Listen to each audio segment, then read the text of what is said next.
This week on Dig Me Out. With your hosts, Jason Ziak, Tim Minichi, and Chip Midnight. Jay, we're back again with another interview episode, thanks to Chip Midnight and our union at Patreon. It has been a while. It has been a while, and this one has been cooking. It's been in the oven, and it's been ready for the souffle has risen and it's ready to come out. So, Chip, why don't you share with me and Jay who you chatted with for this episode? Yeah. So before I do that, I'll lead into that story. This is a band that I kind of think since day one of the first Dig Me Out episode, number 1, when you guys did that and posted, I threw this band's name out there and said, you can't talk about stuff that wasn't discovered and underappreciated in the 90s without talking about Chicago's Fig Dish. And I think it's become a running joke that every time in the early seasons that I was on, I would say, like, we got to get Fig Dish out there. We got to get Fig Dish out here. And now you're in what? You're like 27, 28 of this podcast. Yeah, and, we're on our 7,000th episode. You want to know what's funny is that 2 people, I'm not joking, I'm not making this up, 2 people this year, when I reached out for their annual picks, said, this is my first pick and I have a backup pick. And I said, well, we'll just go with your first pick. That's fine. But what's your backup pick? Both of them said Fig Dish. So we could have gotten to it this year. And it came up in a poll in 2022 by our own Jeff Gentis. Really? But we've managed to. He was one of them. He went with the Mascis single this year. Oh, okay. We managed to prove you wrong, Chip. We have made it this far without talking about Fig Dish. I know. So I figured since we haven't gotten to review them yet, that the next best thing would be talking to them, and it's rather timely as. You guys remember a couple years, actually, I was going to say a couple years ago, but I looked and it was 2020. That seems like so long ago during the COVID years. When Triple Fast Action, when Forgigan Records out of Chicago reissued Triple Fast Action's Cattlemen Don't, we did an episode with Brian St. Clair and Kevin Tiesta of Triple Fast Action and Justin from Forgigan and John Aniello, the producer of that album. Forgigan Records, I don't know if it was because Triple Fast Action vinyl was so successful or whether Justin is a hardcore Chicago music fan, grew up in the scene. Whatever it is, doesn't matter. What is important is that Forgigan Records is putting out the long lost, never before released 3rd Fig Dish record on September 6th. So those of you who have been following along, signed up for mailing list, been reading along, you could order it. It started a couple months ago when you could order it, and although it's coming out September 6th, the album has been sent out already. It came out a little bit early to those who had bought it via the Bandcamp site. And so those of you who are listening can't see over my shoulder, but I have in my possession a copy of the album that is called Feels Like the First Two Times, and that is sort of punny in the way that only Fig Dish can be punny. It relates to some of their other records as well. A quick story, because I always have to tell stories, is Fig Dish broke up in I think like 98-ish, or I'm sorry, I think they got dropped from their label in the 98-ish time period. Mm-hmm. They were on, I believe, A&M Records. That's correct. Atlas, and then Polydor. They were within the A&M family, and they got dropped, and they did what a lot of bands do, and they went into the studio and they started cutting some new songs or some songs that they had laying around just as an idea, like let's not let this being dropped from a label hold us back. Let's record some stuff. Let's get some demo CDs out and let's see if we can get another deal. They recorded some stuff. Another deal never materialized. And so fast forward to 2000, I don't know the time, 6, 7, maybe something like that. I've known the guys since the 90s, and they sent me a CDR that had, I think, 19 songs on it. I had maybe just started my website, or maybe, I think that might have been when I first started my website called Atomic Ned. And I said, this would be awesome for one of my first posts if you would let me rip this CD as MP3s and put it out there for, the 14 Fig Dish fans who have always wondered if there was a third album. and they basically said, do whatever you want with it. It's, it is what it is. So I put it out there. I got a little bit of traction. It's funny, I don't maintain that site anymore, although I still own the URL. So I go back and check it out once in a while. And I had posted the MP3s to like one of those file sharing, like Rapid Share or Mega Upload or something like that. And it eventually expired. And every couple of years, there'll be 2 or 3 comments on the blog that say, any chance for a re-upload? I didn't get it this at the time, but I just discovered this. So, long story long is that they took those songs and they have pressed them to vinyl. So now I have a chance to own them on vinyl when I've only had CDs before. Wait, is that what the album is? Yeah. So it's essentially, and you'll hear in the interview, we're sort of, I kind of relayed that story and reminded them that they had sent it to me, and they, I don't think they were terribly concerned, but they were like, is that still out there? Because I think that would kind of cut into their sales if people can download it for free. Yeah. I believe all the links have expired, so I don't think they're in any danger of it being out there. But yeah. So do you guys I know I keep mentioning them. Do you guys ever listen to them before? I can't say that I have. I know the name and I've seen the album cover numerous times. Yeah. And I might have listened to them, and just forgotten. I think I kind of lumped them in with like Triple Fast Action and Local H and these Chicago bands that I just all sort of melded together. As well, you should. They're all from the same scene. They all played shows together. Mm-hmm. I don't know if Veruca Salt was the proverbial Nirvana of the Chicago scene, but I feel like that's how I discovered Fig Dish, is after Veruca Salt got signed. Veruca Salt was very into mentioning other bands in the scene, and I think the labels all went kind of crazy. And like the bands you just mentioned, there was Local H, Triple Fast Action, Menthol, Loud Lucy, maybe even the Smoking Popes kind of at the tail run of that. All these bands out of the Chicago area got signed. And honestly, many of them toured in different packages together. I saw Fig Dish with, I think, every band I just mentioned, maybe not Menthol, or I'm sorry, maybe not Smoking Popes, but they did a lot of touring. I saw them. I bring it up in the interview. I saw them with Owsley, who you guys have covered, right? Mm-hmm. I saw them with Walt Mink. Have you done a Walt Mink episode? Yep.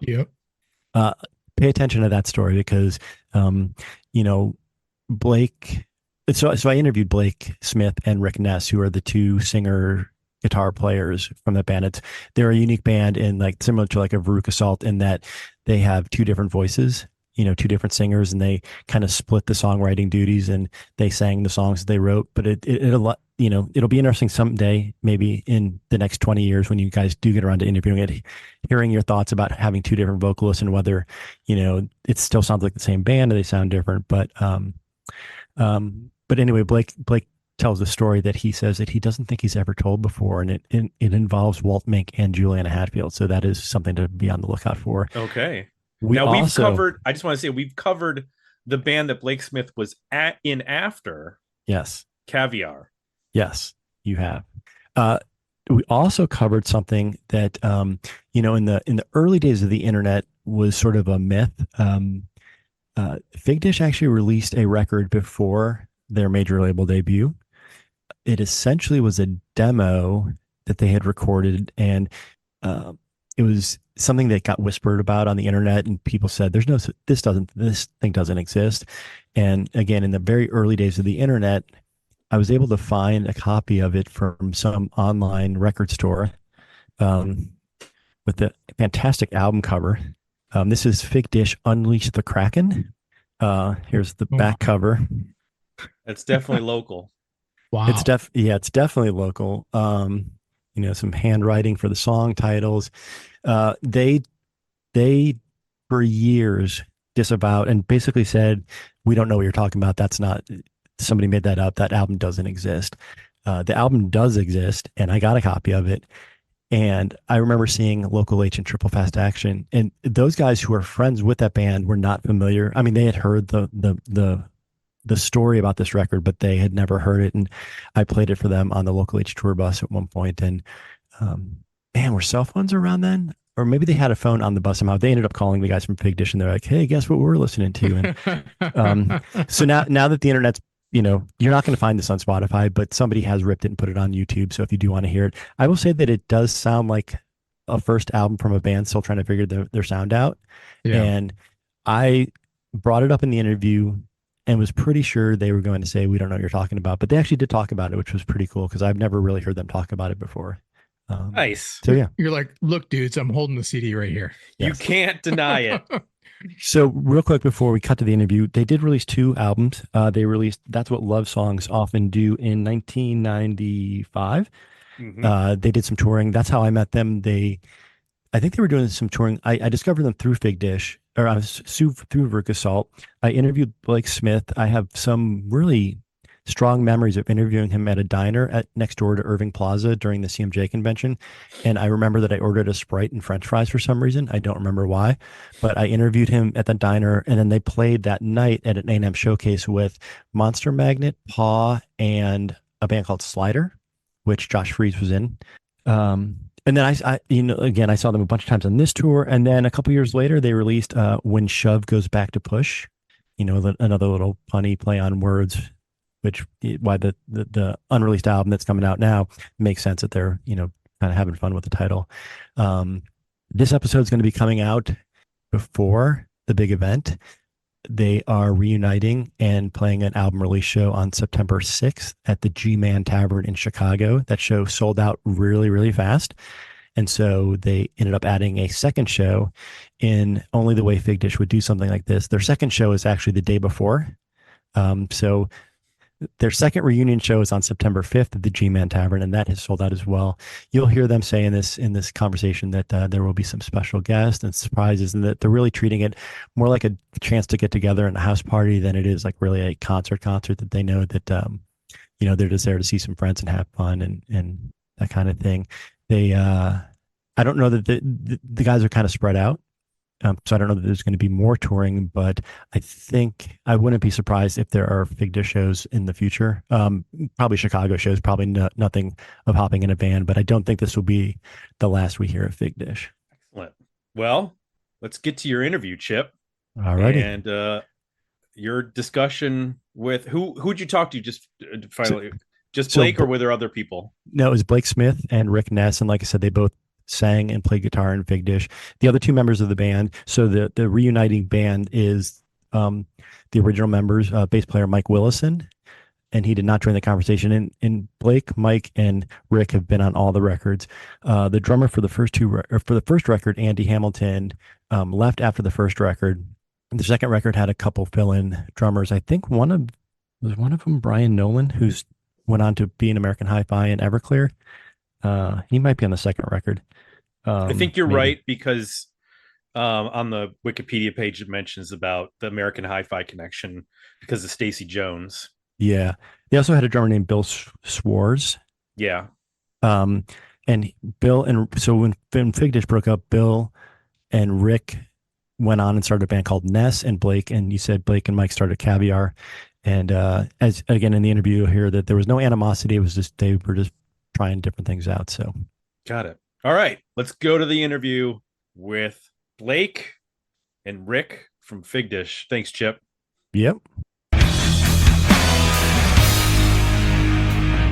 I was kicking ass like a dial tone.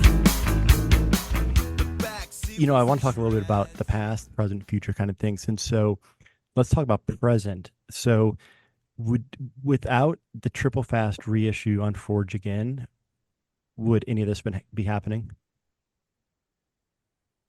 Well, we're not in Triple Fast action. We're in Fig Dish. So, you mean these shows? If it didn't happen, this would be happening faster. Well, I just mean that like Triple Fast was one of the bands that has been reviewed on the podcast, and I thought not that they're playing shows, but I thought no one's ever going to hear about those guys again. And all of a sudden, Forge Again puts out the records. And I'm just wondering, like, based on, I don't know if those were successful releases or whether the guy that runs Forge Again is a fan of the Chicago scene or a Chicago native. But like, if he had not reached out and offered to put something out, would we be talking today? Would you guys be putting stuff out? Would you be playing a show, or was that what really kind of inspired you to fire it back up? Yeah, it's a definitely. So Justin, who owns Forge Again, you know, as he put it to me the other day, he dropped off a couple of copies of the record and a Toasty T-shirt for me, and he's like, I can't believe this is finally happening. And I was like, yeah. And he goes, he's like, you guys aren't dicks, but you're real slow. In fact, we're so slow that the copyright date on the LP is 2023. Nice. Because we were all Yeah. that's the year it would come out. We were doing the artwork. Here we are in August. Yeah, you put the four of us together, and then you add Jim Shapiro doing the artwork on top of it, and that's just a whole lot of middle-aged procrastination. Yeah. At once. But Justin Wexler, he is a Chicago native. He's not from Joliet, though. He makes sure that we make that clear to people. Yes, Justin, not from Joliet. He's not from Joliet. He was a fan of the scene back in the day. And so, yeah, he reached out to super nice. Yeah, super nice guy and very good at pushing this thing. Yeah. Yeah. I think that was just taking a long time. So he asked us if we had any other material, and we had this material. So that's what led to this album. Was he interested in releasing the first two records first? Was that like how the whole thing started? Oh, okay. Yeah, he was. But, yeah, he's gonna do that. He's still in the process of getting the rights to that. So he went through the ringer at Capitol getting the triple fast action stuff. I've seen Kevin a couple of times, Fiesta around town. And he's just like took a breath, and now he's trying to get our ship from Universal. And you know, like, I don't know what phone rings and what dark abyss when you're trying to find someone at a record label these days. Like, you know, I just picture the arc at the end of Indiana Jones, you know, in that warehouse. Justin has a law degree too, and it's still taking a really long time. And so he didn't even know we had this material that's on the current record. And he just asked us about it when he realized it was going to take a really long time to get a licensing deal together from Universal. Yeah, we started working. Is this the kind of like stupid stuff that you and probably every band in the 90s ignored contracts, realizing that like when you were signing contracts, did you ever think that 30 years later, like somebody would still own that music and you'd have to jump through hoops? You know, we weren't doing much thinking at all in the 90s, but you know, the way I understood it, the rights would revert back to us. You know, I had somebody talk to me recently about Caviar, another band I was in, and if the rights to that stuff has reverted back to me, and I think it has actually. I mean, there is like a statute of limitations out there. So, you know, we told Justin just to press him up, you know, and he was like, whoa, I don't know about that, you know, and because we're like, fuck it, nobody there knows who we are anymore. Yeah, everybody there is probably like 18 years old or is AI. So, you know, I wouldn't be that worried about it, but Justin, he's a little saner than we are. Yeah. But I don't think that would have been legal. We own the rights to the publishing, but not to the masters. The masters. So we got publishing back in 25 years, and it's 35 years for the masters. But still, you have to go through a lot of legal loopholes, even after 35 years, to get those masters back. And our masters were probably burned up in that fire in 2008. So, you know, the world lost like Louis Armstrong and Billie Holiday and Fig Dish masters. That's a fucking disaster for culture of this planet. Really sad day for music. Yeah, I want to actually make a new record. It's what I would like to do. I'm sitting on a lot of songs. We talked about this about 10 years ago about doing another Fig Dish record, and I went in like a fever state. I was like, you know, out at Lake Como with Lord Byron writing Frankenstein. I spent like a whole summer just feverishly banging out tunes in my basement. So I've got about 25 songs right now that I wrote for the band. Not too long ago. So I'd love to get everybody together and make another record. That's what we should do. And you know, Mike actually writes about this in the liner notes about that retreat we did in Lake Como, Wisconsin, not not not Italy. But Yeah, everybody here's Lake Como. The Lake Como I was talking about that Byron was at is not the one we were at in Wisconsin. we should just rent a mansion somewhere in Europe, just a Gothic mansion. Rick, have a song. You remember? Rick, you remember what happened last time we rented a mansion? We rented a mansion. I've got that. I've got a VHS tape that says Goodwill humping on the side, and every once in a while, like my wife Kate will pick it up and be like, "What is this?" I'm like, "Don't. It's not what you think it is." Yeah, it's a Fig Dish video. We rented a mansion. We rented a donkey. We rented a couple of Rottweilers, a convertible GTO.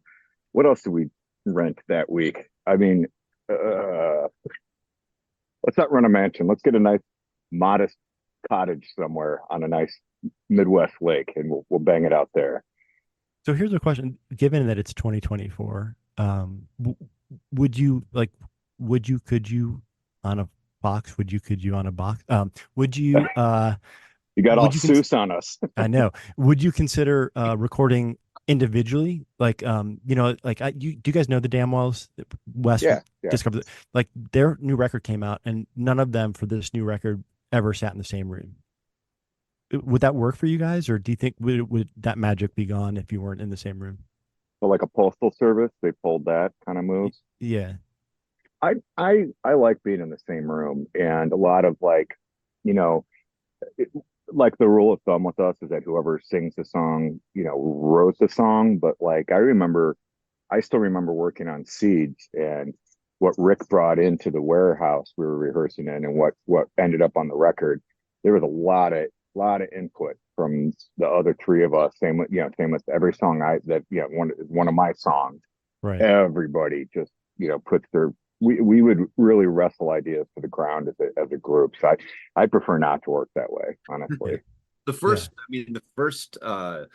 attempt to bring Seeds into the band, like it didn't even work. You guys were like, go home. This isn't a song. And I think at the time what became the verse of Seeds was the chorus of Seeds. Yeah. The original version, if you can even imagine that. And I think Rick brought it in, and it was a ska song. That makes sense. Kidding, but anyway, turn it into a ska song. But yeah. So, like you mentioned already, like the liner notes are pretty awesome. Like this whole packaging is pretty cool. It's definitely a sort of for not a labor of love, but it's definitely got some love behind the cover, right? It's not a cheap. Jim Shapiro. Thank you. Yeah. Drummer Veruca Salt. We should add that he played in a little band called Veruca Salt. And he did all of our artwork, and we never paid him a dime. So thank you, Jim. And he's very talented. He's slow and talented. But even the stuff like you guys wrote in it, I mean, that's a lot more. What do they call it? Fan service than like a typical just a credits or lyrics or kind of thing. Again, was that? Did you feel like you wanted to tell those stories, or did Justin ask you to tell the stories, or like how did you end up with like the inner sleeve and the stories that you guys told? He didn't give us much direction. He just said, I think I had written part of the liner notes for Triple Fast Action, and I think he was like, wait a minute, for a dumb rock band, like you can write. And I'm like, I'm not even the best writer in the band. I'm like, you should read Rick and Mike's shit. And I think he basically just said, each of you guys give me 500 words on something.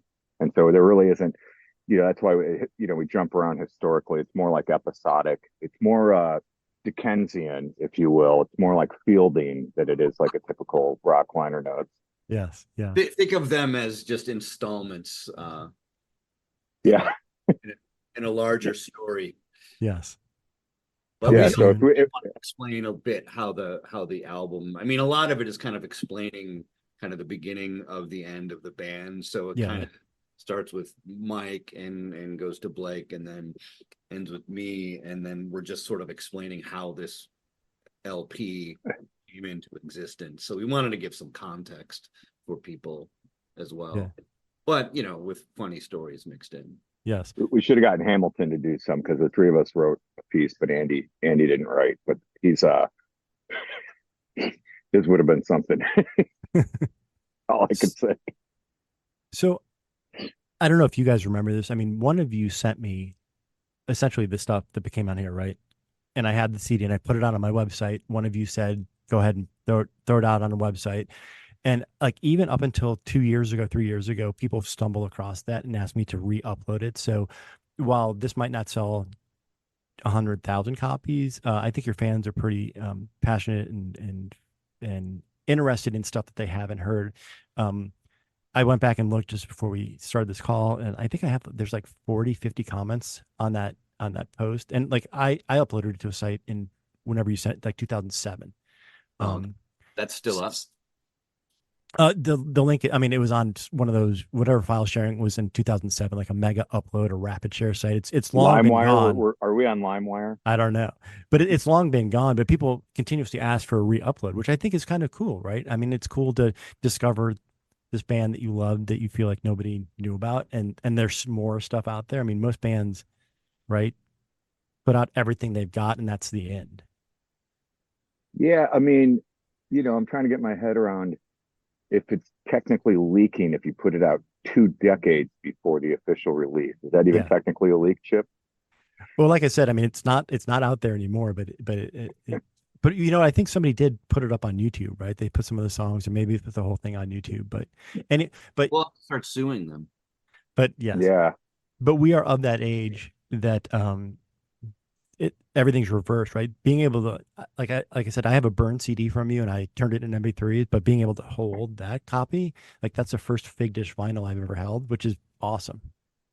Like it means a lot more. Like it's a nice packaging, and it's heavyweight vinyl, and he just Justin really did right by us, as they say here in the Midwest. But the other 2 albums never came out on vinyl. No, will. Not even promo. Yeah, but they will. Yeah, next year, probably early next year. But I also think in the when those albums came out on CD, like Blake, you might have been buying vinyl then, but I don't know anybody that in 1993 was buying vinyl, 1994 was buying vinyl. I was, but I'm a nerd. Yeah. But I mean, it like when you first got this and unboxed it and looked at it, like had you seen it enough, or like when you saw it for the first time, was it sort of like this, like, holy shit moment? We have something that I can hold. It's a cool feeling. Like Justin and I met at a coffee shop in my neighborhood, and he just rolled up and just handed it to me, and it was like, it's a pretty cool feeling to open it up, and it's like your record, and it's not a CD, it's not it's like fucking vinyl of yourself in your hands. It's pretty cool. Yeah, like I said, I write for Big Takeover magazine, but I never wrote for the website until COVID. And even though, like, I hate to say this, but I go to Barnes and Noble and I see Big Takeover there, and then I go back 3 months later and it's still there, and I go back 6 months later and it's still there till the next issue. And I know that the web stuff, at least you can share links, right? That's going to see way more people are going to see the web links just by sharing links around than are going to pick up the magazine. And yet, when I get them, like I go to Barnes and Noble, I pick it up and I take pictures, and I'm like, I'm in print. Like I can hold this thing, even though I can go back in a couple months and see it again. So there is something nice about being able to hold something, I think. There is. That's funny that you mentioned Barnes and Noble, because we did an interview last week, and the guy just randomly says, "Did you go to the Barnes and Noble at Diversey and Halstead? Did you go there on Sunday afternoons with Nina Gordon from Veruca Salt?" And I said, "Yes, we would frequent that Barnes and Noble." And he's like, "Yeah, I used to be really starstruck." And I was like, "Oh, that's really flattering." And he's like, "Not by you, by Nina." And and he's like, "But you bought really cool stuff." And I was like, "Great, man." Yeah. I wish that Barnes and Noble was still there. That and our Sunday night hang, Nina and I used to go to Tower Records like every Sunday night, and then come back and watch 120 minutes, and it's just like all that stuff's gone now. It's sad. Yeah. What is the Chicago record store scene like? It's pretty strong right now. There's a place called Signal that I like quite a bit. Reckless is still here. They have a couple locations. As I've gotten more and more into like 60s and 70s Brazilian music and African music. I go to Dusty Groove a lot. I mean, it's vibrant here. It really is. Yeah. How are you doing in Ohio? You got any place to buy vinyl? In Columbus, we literally have 7 record stores. Jeez, okay, and that's not Yeah. a big town. Yeah, in fact, it's like before I made that transition into buying vinyl, and I was still kind of one of the last holdouts on CDs. I was actually frustrated. Like I couldn't find a CD in town, but all these record stores are popping up. And then I broke down and bought a turntable and stuff, and now I'm all in on the vinyl game. But yeah, it's and the cool thing in Columbus is that all the record store owners are friends with each other. So if you go into a store and you're like, I'm looking for this thing, and they don't have it, like they will send you somewhere else. They'll call the other place. So it's not a competition. It's more like a nice little brotherhood of record stores, I think. Yeah, and that's the way it should be. I mean, you should have more record shops than Bob Evans in your town. That's how you know you're in a good town. Yeah, yeah. So you guys talk about it in the liner notes, but I have to be honest, like I don't really remember those times. So like you don't remember. I remember them better than we do. Well, like I don't remember. I mean, the internet was around because I mean that's how David Cobb and I met, was through the AOL board, right? There was a way to communicate with other fans, but I don't remember like an official. I don't know that this happens, like an official like Fig Dish got dropped kind of thing. Were the songs that are on here, like were you shopping those songs, or were those songs you just like had leftovers and you wanted to get them down? Like how? What was the plan with the songs? Shopping. I mean, we were trying to put a third album together after we got dropped with Andy Gerber, and then a label deal wasn't really materializing, and we kind of just gradually split into our different projects. So Mike and Blake started doing Caviar, and Bill and I started doing the Ness band, and so it just kind of gradually happened. There was no fanfare. We didn't announce that we were dropped. We never officially broke up. It just kind of happened, but that music just sort of stayed in the Million Yen Studios vault with Andy Gerber for all these years. Yeah. Yeah, it was interesting because Caviar got signed so quickly. I think we got signed after one show, and we didn't have enough material. Island Def Jam were like, go into the studio and give us a record, and I was like, so we ended up taking the last like 3 or 4 songs on the first Caviar record were Fig Dish songs, and Rick took a couple of them for Ness, and we were kind of joking because if we had not poached those songs, our third record would have been a hell of a record. It really would have, but instead the stuff got kind of picked and pulled and moved around to different projects. We're probably not the only band to ever break up and take some. I mean, look at Jefferson Airplane. It's like White Rabbit and Somebody to Love are not Jefferson Airplane songs. They're Great Society. So it went like that. We would have made a hell of a third record if somebody, but I think people were just sick of our bullshit at that point. How many times did you see us play back in the day, Chip? I was thinking about that the other day because in my mind I was like, I saw you at least 4 times. Then I'm like, no wait, I saw you 5. I started counting 10 times maybe. Yeah, and were any 2 of those shows even remotely alike? Well, that's the other thing is like I think I drank a lot at your shows. So they probably were not alike, but I probably don't remember. I was thinking about this. So like, I think the last time I threw up so I quit drinking in 2015, but I think the last time I threw up from drinking was at your reunion show, in whatever year that was. 2014. We did like 3. We played in like 2005. We did another in 2008, and I think it was 2004. Maybe Shuba's. It was 2005. One, like maybe your first reunion show. Yeah, you barfed out Shuba's, huh, Chip? Classy. No, because I think I went with you guys to some bar that was open till like 4 after because you DJ'd upstairs. Right, yeah. And then we went to a bar after that. And that's the first night I met David Cobb. Like we had been trading emails and message board posts for years. And then we met up there and we went out for dinner and started drinking. And then we drank at the show, and then we drank with you. And I got sick. Yeah. So, yeah. That is a recipe for a hangover for sure. You hear all these stories, like you got like you I think you said like you never broke up, and there wasn't like when you guys kind of split off, there wasn't any animosity, was there? I mean, you guys just decided to do stuff on your own. We just kept Yeah, the deeply buried goals, and then we're friendly on the end. No, yeah, no, it I was mean, Rick and I've known each other since we were like 15 or something. Like we were kids when we all met, and Andy and Mike, we've all known each other since like early high school. And yeah, there was never any kind of like big fight or anything. We just sort of like said, you know what, we've taken this as far as we can go at this time. And we all were kind of, Mike and I were getting to like a lot of electronic shit, and Rick was writing longer songs, and we just, there's never any animosity. We've always been friends. Yeah, yeah. And then so and because you're friends, and I know this, right? Like you guys have continuously kept in touch. Has like Fig Dish reunions come up over time over the years that have never materialized? Have you gotten really close to writing new stuff together, or putting shows on, and just timing didn't work, or people had jobs or something? The job stuff's tough. Uh I'm also a dad.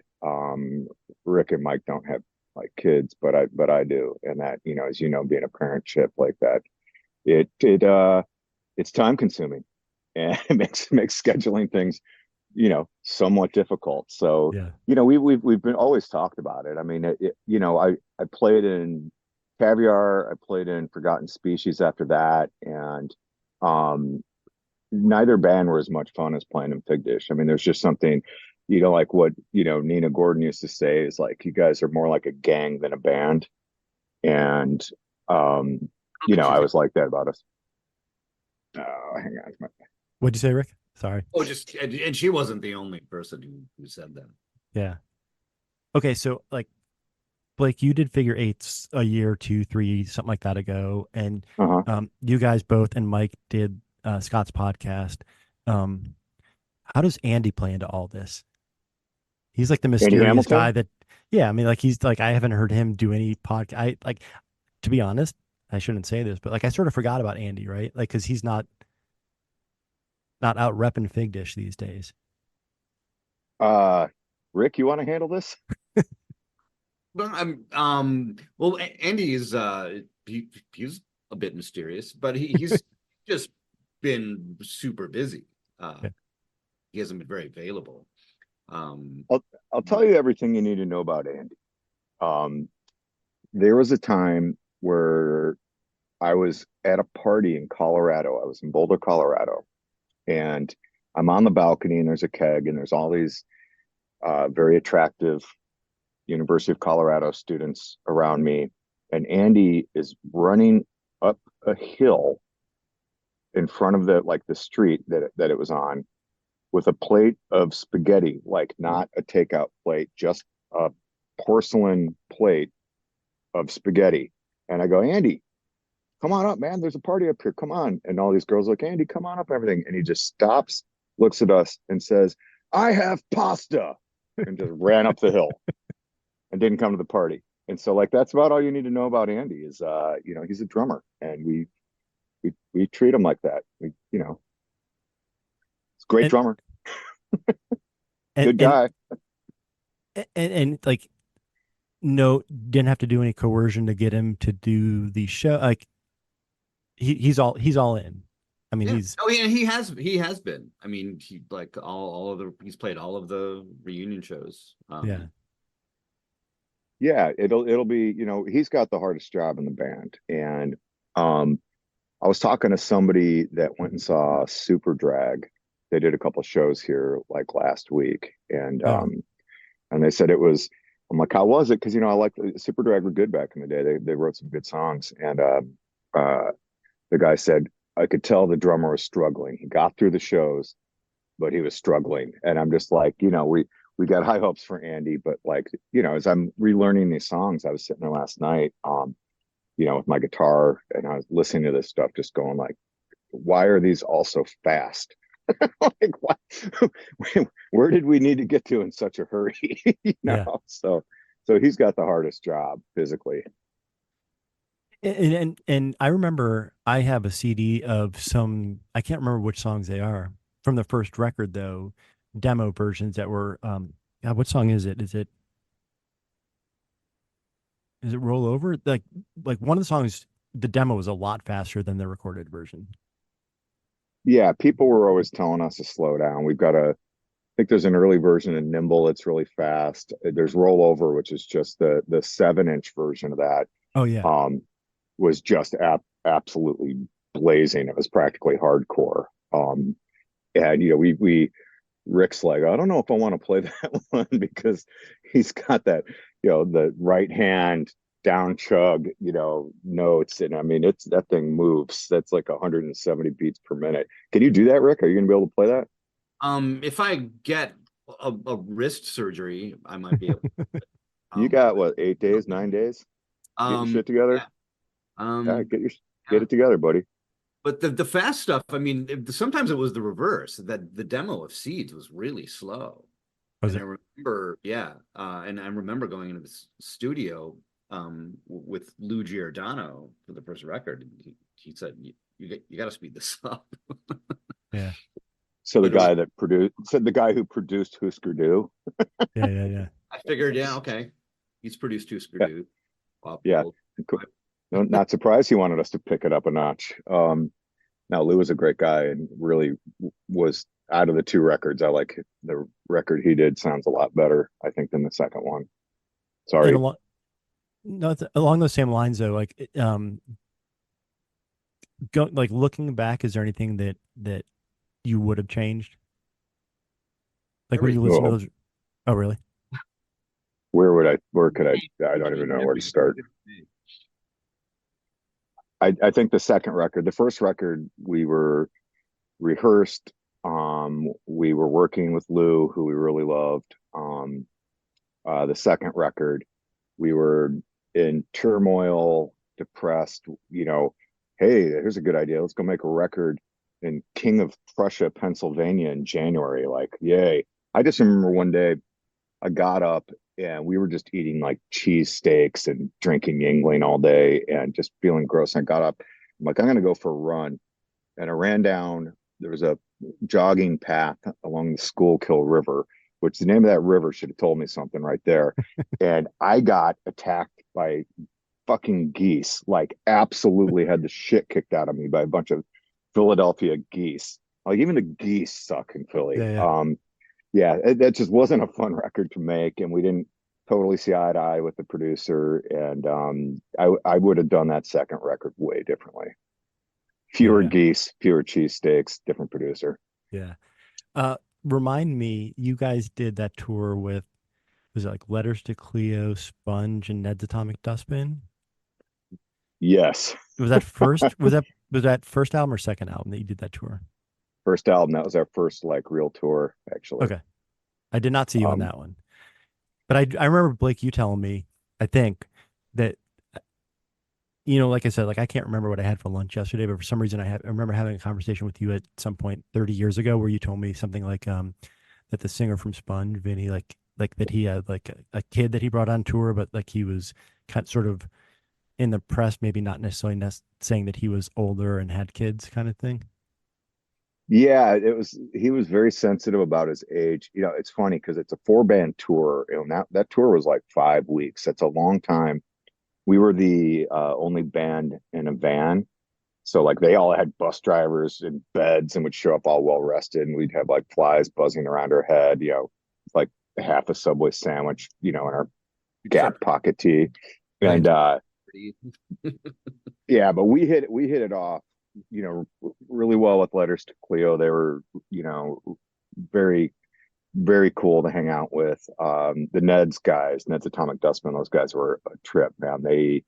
They were getting dropped by their label in the middle of that tour, and so they were just going for it, like every night, like 6 a.m. Back to the motel or whatever. But they were a blast to hang out with. Sponge, on the other hand, they took themselves really seriously. I remember the first show we played with them, and the singer came into, what was his name? Vinny, was that his name, Rick? Yeah. He came into our dressing room and kicked us out so he could jump rope and do push-ups before going on stage. And we're just back there huddled around like a case of Rolling Rock, and this guy's like coming in with like no shirt on with his jump rope. He's like, "Sorry guys, we're the headliner. You got to get out of here." And we're just like, They were a metal band though. I think they were in the process of reinventing themselves. So they were a metal band before that. And I remember that guy. Every night on stage, he told the exact same story. It was when Hugh Grant got busted with that prostitute when he was married to Elizabeth Hurley, and he'd just do this thing where he'd break down this song and he'd act like he was making it up on the spot. He'd be like, "When you have a beautiful woman like that, you can't let her go for one cheap night of pleasure." And we would just sit there just spitting our beer out laughing at it. It was just it was just fucking ridiculous. And I remember that because like we met Richard Butler on that tour from Psychedelic Furs, and Richard Butler, I was like, "You're Richard Butler," and he's like, "I am," and I was like, "There's a guy on stage right now imitating you," which was Vinny from Sponge, and he got a kick out of that. we probably shouldn't be saying all this shit, but like whatever, it's 30 years ago, who cares? It's so funny. So yeah, like with age comes experience, and like like 2004 or 5, I got sent to review a Red Hot Chili Pepper show. One of the few times in my life I've gotten paid to write, so it was worth it to get paid. But they opened with Flea and whoever, maybe John Frusciante was guitar player or somebody, and they opened with a 5-minute just jam. And I'm looking around, and everyone around me is like a college student, and they're all high-fiving like, "Oh my God, they're just making this up on the spot." I'm like, they do this every single night. Like, you guys, you think you're getting something special, but every single night they improvise a jam at the beginning, and yeah, that magic loses it the older you get, I think. It does, and it's funny because like we always kind of pride. We would make our set list in the dressing room. We would. Oh, I know. I think I helped in, again, as I'm starting to remember the 10 shows that I saw you at the Odeon in Cleveland, probably with Veruca Salt, and I remember coming back and you guys were like, "So what songs do you want to hear tonight?" Yeah, so I know you made them up on the spot. we did. I remember one. Yeah, we were in like St. Louis one time, and we were on tour and just trying to amuse ourselves. And I'm like, "You guys want to learn the Spirit of Radio by Rush between now and sound check?" And it was like 4 p.m. Sound check was at like 5. We did that all the time. I mean, we would learn it. Because usually our dressing room situation was pretty lame, and so we would go in the van, and we had the stereo in there, so we would learn songs before sound check. We did that with Motley Crue's Wild Side. I don't know what we were thinking. Yeah, I just remember like when we were touring with the Muffs, I just remember that Kim and Ronnie and Roy they never missed a sound check ever. They just were like every day they'd come right out of their bus and just come right in and plop themselves in front of the stage for the sound check. And so I feel like we were doing that just for them sometimes. Yeah, I have to give a shout out to, I don't know if you guys know the band Watershed. They're a Columbus band. Yeah. They had like one record out on Epic and got dropped. I still talk to the singer Colin on occasion, and every time your name comes out, like he's like, "Big Dish was the best concert I ever saw at Stashes because you guys opened with Foreplay and went right into your first song." And he's like, the brilliance of opening with a Boston song and like just transitioning without stop. He talks about, I saw him, they put out a record about a month ago, and he still talks about that. So, ooh, that's a good idea. Maybe what night are you coming, Chip, to these shows in Chicago? We'll see. You want us to? If you've never experienced Foreplay into a I have song, I saw that. At you Stashes. have? Okay. Oh, okay. I was gonna say we can get that together when you open for Walt Mink on that tour. Oh, Walt Mink, those guys are awesome. And I saw you with Owsley in Cincinnati. Yeah. Veruca Salt a bunch of times. We saw UFO with Walt Mink. We were on tour, and this is not a story I don't think I've ever told this before, but we were at the point in the tour, it was us, Walt Mink, and I think Juliana Hatfield was out with us, and we were all kind of getting to know each other. And there was just one of those nights where we're like in Texas, and you have to go from like Houston to Dallas, and I can't remember, it's one town to another town in Texas somewhere, and Texas is big, and it was dark, and it was just one of those nights where it's like, I'm going to ride in your van. We're sick of our band, so we kind of like mixed up the three vans where everybody, the bands just sort of like split up. And I was in a van with like Juliana, Todd, their drummer, and then Orestes, the drummer for Walt Mink at the time. And we're just in the absolute middle of nowhere in Texas. Hadn't seen a town in like 30 or 40 miles. There's a billion stars in the sky. And then one of the stars started to move, and then it started to go like really fast, and then it stopped, and then it just took off at a right angle and disappeared. And we're all looking at it, and we all just look at each other.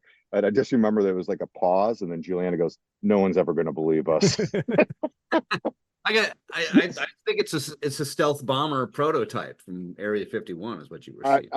I don't think it was, man. I mean, we just all looked at each other. We're like, we saw what we saw. There's 8 of us in this van right now. Everybody saw it. I mean, it was crazy. Was it better than seeing the band UFO? That's what I thought. When you said you saw UFO, I was like, oh yeah, cool. Yeah, I love UFO. I actually listened to Strangers in the Night, the live album by UFO, like literally a week ago, and I was like, this shit. What are the kids saying? This shit slaps. Yeah. So like, I know you did Forgotten Species, and you do some stuff. Like, did I see that you're producing someone, recording it with someone? You've got some other music related thing going on? Yeah, Scott Lucas from Local H and we were out like a year ago, and we were at this Ethiopian restaurant in Uptown, and we met this guy, this kid named Tanner, and he was in another local band in town, and we were just kind of like ended up leaving, going to a bar with these guys and hanging out, and he's like, I want to make another record and everything, and I was like, why don't you come over to my house, this very deck that I'm sitting on right now, and I said, why don't you come on over and we'll write a couple of songs, and we'll just see if we get along. And he and I banged out pretty much an entire record over the course of like a month. And he's like in his 20s. He's from like a far west suburb, and he sounds like Sam Cooke. He's a phenomenal singer. And so we just kind of did this exercise, like, what if Sam Cooke fronted Tom Petty and the Heartbreakers? What if it was like Sam Cooke and the Heartbreakers? And wrote a whole record like that. And then Scott and then Jason Batchko from Caviar came in, and we started to rehearse together. And then Scott and I produced the record. We've got our producer names are Thunderbolt and Lightfoot. And so it's a Thunderbolt and Lightfoot production. And we did 3 shows back in March with him. And on the 3rd show, he signed a major label record deal. Wow. He got signed by the president of the label. And I mean, it just, how slow the industry is. This was like, we're sitting there eating like chickpeas in an Ethiopian place, and literally within a couple of months, he's on a label. We made an entire record. He's on a record label. That's wild. Rick, any Tanner music? Dane. He's called Tanner Dane. Awesome. Rick, any music stuff in your last 5-10 years? Like, are you doing anything? Are you writing anything? Are you messing around at home? Not really. I mean, what I did, after Ness put out an album in 2008, and haven't really done anything, in terms of original music since then. But I did play in a yacht rock, soft rock band for a long time, with my old bandmates from Ness. But that's mostly what I did. So we were just playing, I've spent most of the last 10 years playing, Seals and Crofts and England Dan and John Ford Coley and Hall & Oates songs. I'd like it to go on the record that while I'm shepherding in the next generation of musical talent, Rick's playing Summer Breeze. I just want you all to understand that. Take a minute and think about that. All right, flowing through the jasmine in my mind. One of the interviews I did in the last couple of years, I interviewed John Oates last year, and I interviewed him. I interviewed him 2 weeks before Daryl Hall sued him. And so my biggest claim to fame in my entire writing career is that RollingStone.com did a story about the lawsuit, and they said, in a recent interview with Big Takeover, John Oates said, I can't imagine we'll ever play on a stage together again. So it wasn't my name, but they quoted my interview with him. And so like that is, I'm like, Mom, I was in Rolling Stone. Like that is the pinnacle of my writing career. That's amazing. And, it's funny because like, I think, our love for Hall & Oates is not ironic. I mean, I love Hall & Oates, and my daughters are both into like musical theater. So we listened to, like, I had to learn the whole Grease soundtrack on guitar last week so we could rehearse around the house. And I played She's Gone. We were on like a road trip this summer and I put it on, and they got to that I guess you'd call it the bridge technically, where they just keep key changing up a half step, and they just go higher and higher and higher and higher. And I could just see my girls looking at each other with this look of like, it's almost like they're on a roller coaster and you slowly going up the first big hill to the first big drop. And they just stop, and, Hall hits that, She's Gone. And they were just like cracking up. They're like, this is awesome. I mean, that song's incredible. So wait a minute. Finest moments. Yeah. 8 days. 8 days? Yeah. Oh, you want us to learn that? I was gonna say, I'm like, I'll expect to hear a Hall & Oates cover. Rick, you want to do She's Gone at G-Man? I'll do it. My yacht rock band did it. I know it. Yeah. I mean, I can. Who's gonna sing it? I mean, do you know Daryl Hall? Why don't we make Scott sing it? Scott's got a really good voice. It's really hot. And does he have that range still? Scott? That would be like having like Brian Johnson sing Hall & Oates. It could be. I don't know. It could work. Chip, you're coming Thursday night? Okay, so you want to hear Foreplay and you want to hear some Hall & Oates? It's going to be a full-on house party, these shows. I mean, there will be very little difference between band and audience that night, I have the feeling. I'm very excited. We've been on for about an hour, so I'll kind of wrap it up. But so as you're good friends with Scott, do you watch what he's doing? Are you ever like, thank God I'm not still doing that? Or are you ever envious, like, man, I wish I was still doing that? Well, yeah, Scott and I see each other all the time. And, we don't talk about it a lot, but like, we played a Lollapalooza after party for Flood magazine with Tanner, the kid that we produced. Oh, okay. And after the show, like, I was like a little bit sore after the show, and he still goes out there, 100, 150 days a year at least, I'd say. And, it reminded me of the toll. People just think like, you're on stage, it's not that hard. It's not like you're playing in the NFL or something, but it really does take its toll on you. And so like, he doesn't really talk about it much, but I've wondered like how the fuck is this guy still doing so many shows? And, local age are loud, they're fast, they're in your face. He's in a van. They're like real, he and Ryan right now are just, they jam a Econo, to quote the Minutemen, like they're not in a tour bus, they're not staying in nice hotels. And he's just, I have a tremendous amount of respect for his work ethic and what he's done and what he's built. So you're glad it's not you. Yeah, don't tell him I said that. Sound Opinions called him Local H the second hardest working band in rock. Do you know who the first one is? Hall & Oates. I don't know. Cheap Trick. Oh, of course. Yeah. Who we love. And it's a Midwest thing. I mean, Chip, you're from the Midwest. We're from the Midwest. And there's just a real Midwest people are just different, Yeah. We joke around a lot, but like people are humble, they work their asses off. Go Tim Walls. Yeah. So I know you guys don't usually talk about this, and you can take a pass on this. But that the real first record, I still don't understand how you went from the real first record to the real first major label record. You sell your souls to somebody? Did you how did you transition? How did we get? You're talking about Unleash the Kraken? I don't hear this. I hear seeds of what was to come, but like it's definitely you grew between that. Yeah. Well, I mean, George Harrison once said, About us. when you about us in an interview.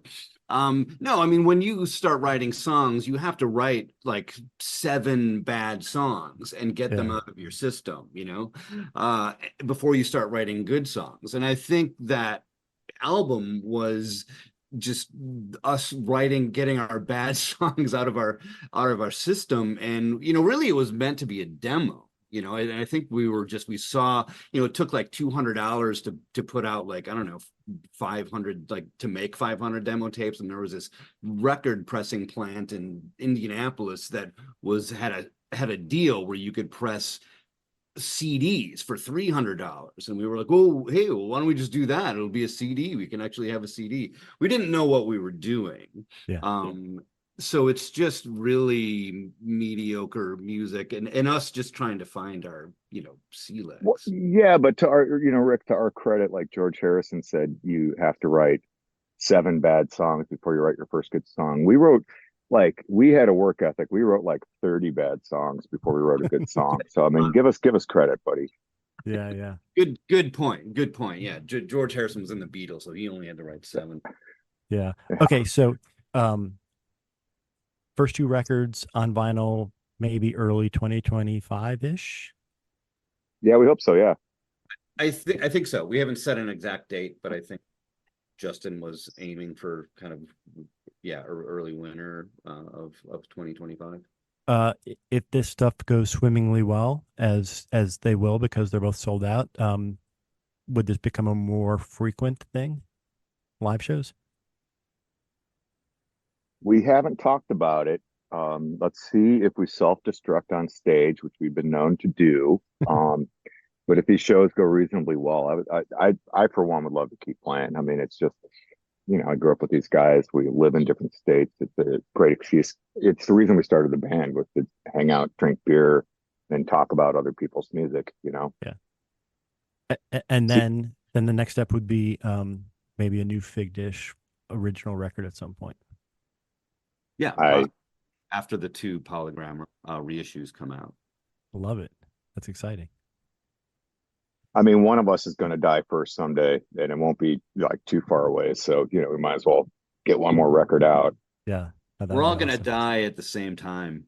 It'll be like John Adams and Thomas Jefferson both dying on the same exact day.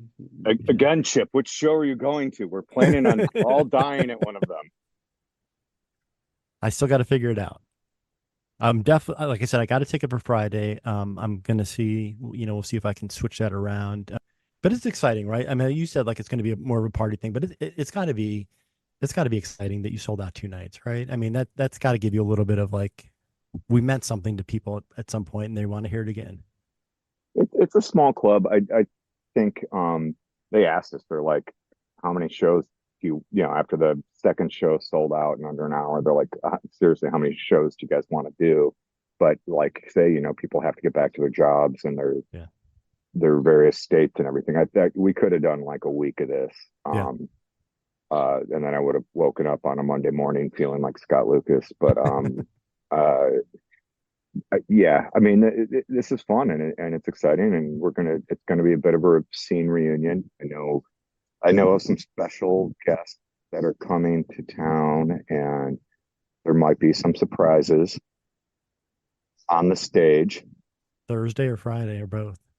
Well, I don't know. That might help me decide what show I'm coming to. I think just because everybody's old, I don't know. I don't know. I'm talking to some people. We're like, texting back and forth about, what we want to do and with whom and what, but it is going to be like a kegger in your college buddy's living room. That's probably going to be the vibe for both shows. Awesome.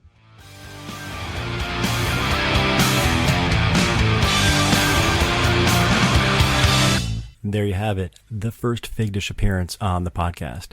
While it wasn't a review, and hopefully we can get to that before Dig Me Out runs its course, I do appreciate Blake Smith and Rick Ness for joining me to talk about the band's upcoming release, Feels Like the Very First Two Times.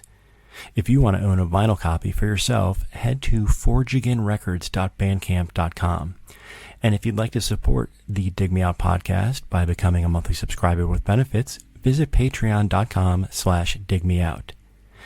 If this is your first time listening, welcome. You can always visit digmeoutpodcast.com, where you'll be able to find links to listen to interviews we've done with other artists from the 90s, as well as the 90s rock podcast and the 80s metal podcast. If you like what you've heard, please consider sharing with your friends. Thanks for listening, and we'll catch you on the next episode of Dig Me Out.